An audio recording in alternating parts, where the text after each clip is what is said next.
right, good afternoon, Marines. Good afternoon, sir. All right, so I'm here this afternoon. My name is Chaplain David Duprey, and I'm here to talk to you about the subject of spiritual fitness. Now, as a chaplain, you might expect that I would talk to you about spiritual fitness, but I've got a bit of a surprise for you, and that is this subject is important to the Commandant of the Marine Corps. General Neller, this last fall, put out what's called an ALMAR, which is an all-Marine message on the subject of spiritual fitness, and it was put out on October 3rd, 2016. And in that ALMAR, he laid out why it is important for him that the Marine Corps takes spiritual fitness seriously. So I want to quote a couple things from the Commandant, but first I want to ask you the question, why do you think, just straight off the bat, why do you think it would be important for the Commandant of the Marine Corps that we would take spiritual fitness seriously? Any ideas? Because Marines are always supposed to remain faithful. Okay, because Marines are always supposed to remain faithful. Outstanding. Some Marines get depressed, Some- whether it's at the unit or deployments. Okay, some Marines get depressed in their unit, in their deployments. So we would need to be spiritually fit so that we can be resilient in that case. In that case, that's perfect.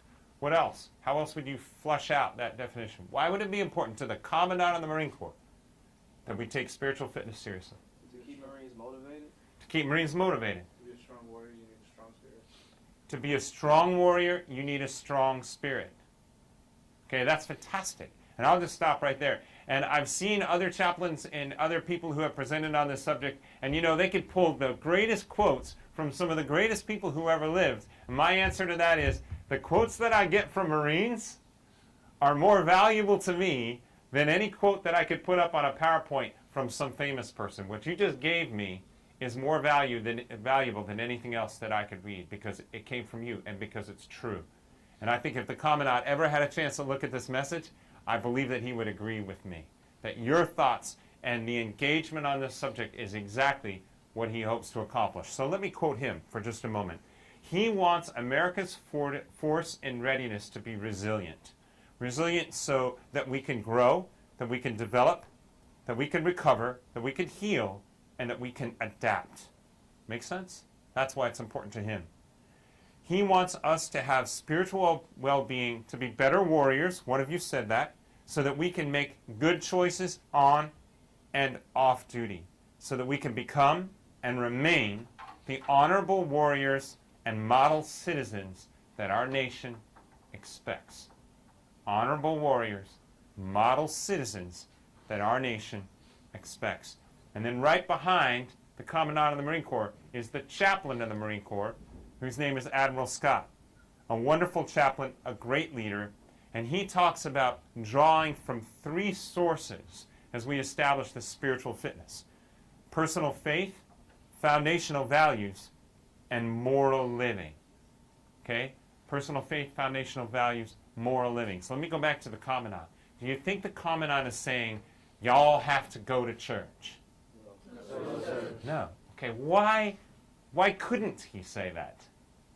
Because people don't believe in it. Constitution. It would go against the Constitution, because the Constitution guarantees that we all have free expression.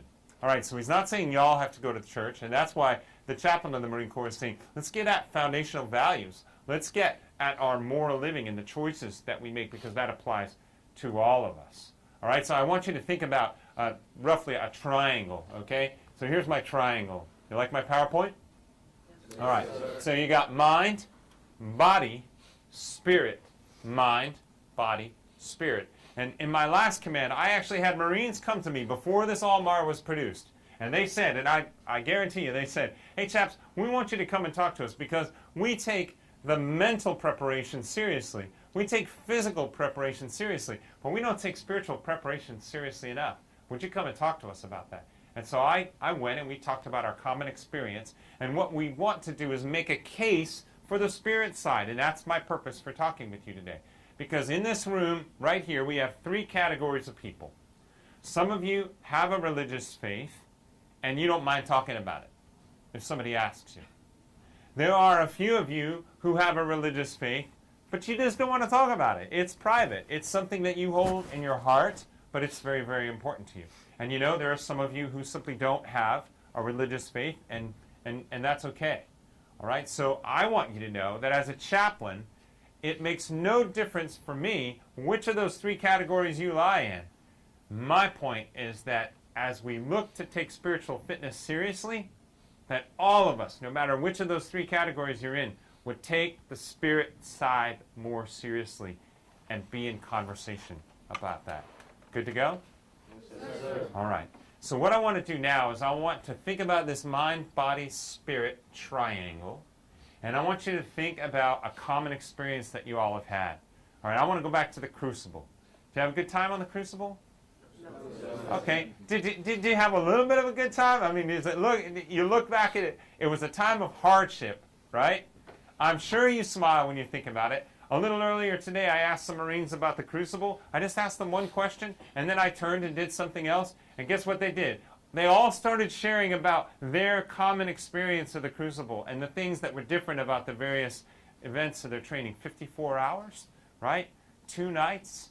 Hard slogging until it was finished. Let me ask you this question. In your fire team on the crucible, did everybody always do the right thing? No, sir. No. All right, so now I want you to think about how did you handle the person who did not do the right thing? I don't want you to necessarily answer to that, but I want you to think about that. Because when we start thinking about concept of guilt, fear, the necessary elements of forgiveness and recovery and restoring that fire team to a tactical readiness, think about the concept of guilt and forgiveness. Can we explain that only on the physical side? Can I manage that on the physical side? Can I manage it only on the mental side? I don't think we can. I think we have to make a case for the spirit side in order to forgive a member of our fire team who has screwed up, recover the cohesiveness of that fire team. And if we're in a warfighting capacity, we'd better do that, or else we're going to be tactically weak. Would you agree with me?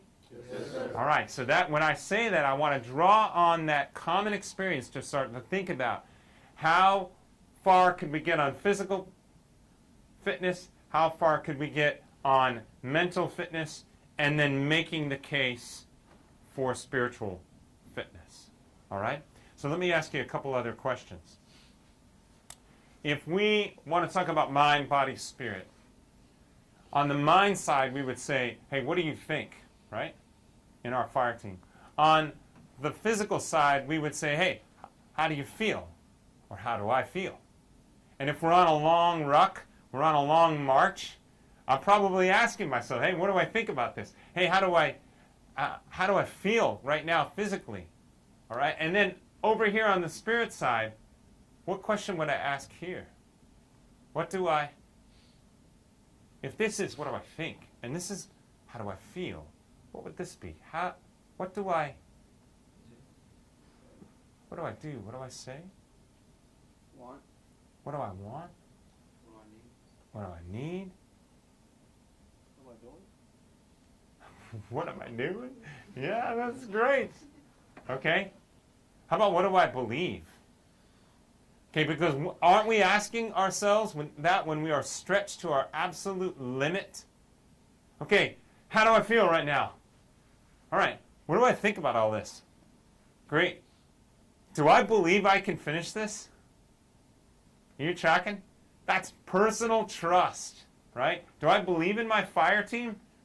Do I think that we can do this together? Did you not ask yourselves those questions as you were going through the crucible? All right, so just think in terms of that. What do I think? How do I feel? What do I believe? All right, so now I'm going to take it to another level, and I'm going to let you be the teachers, and I want you to define this.